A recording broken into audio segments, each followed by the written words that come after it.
नमस्कार. आजच्या काही महत्त्वाच्या बातम्यांचा डोस घेऊन मी तुमच्यासमोर आलो आहे. आजची पहिली महत्त्वाची बातमी आहे ती चंद्रावर पाण्याचे अंश असण्याचा आपल्या मतावर इस्रो ठाम आहे.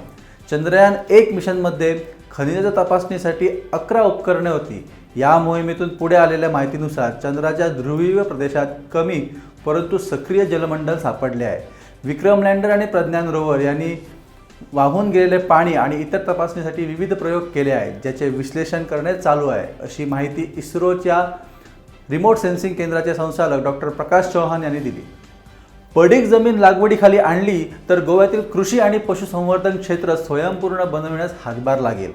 प्रथम डिचोली तालुक्यात हा प्रयोग यशस्वी करून मग संपूर्ण राज्यात राबविला जाईल, अशी माहिती मुख्यमंत्री डॉक्टर प्रमोद सावंत यांनी दिली.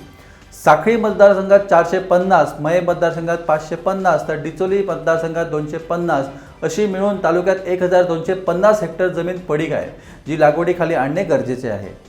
राज्यात हिवाळ्याची चाहूल लागली असून सर्वत्र धुक्याची चादर पसरलेली दिसून येते. मडगाव शहरात सकाळी वाहतूक करताना गाड्यांचे दिवे पेटवून वाहन चालवण्याची वेळ गोमंतकावर आली. तसेच साखळी भागातील इमारती आणि डोंगर माथ्यावरील घरे दाट धुक्यात हरवून गेलेली दृष्टीस पडली. तर ह्या होत्या आजच्या पॉझिटिव्ह बातम्या. जर तुमच्याकडे अशा प्रकारच्या बातम्या असतील तर आमच्यासोबत नक्की शेअर करा आणि सगळ्यात महत्त्वाचं म्हणजे तुमच्या आवडत्या गोमंतक टीव्हीच्या यूट्यूब चॅनलला नक्की सबस्क्राईब करा. तुम्ही पॉझिटिव्ह राहा आणि इतरांनाही पॉझिटिव्ह ठेवा. धन्यवाद.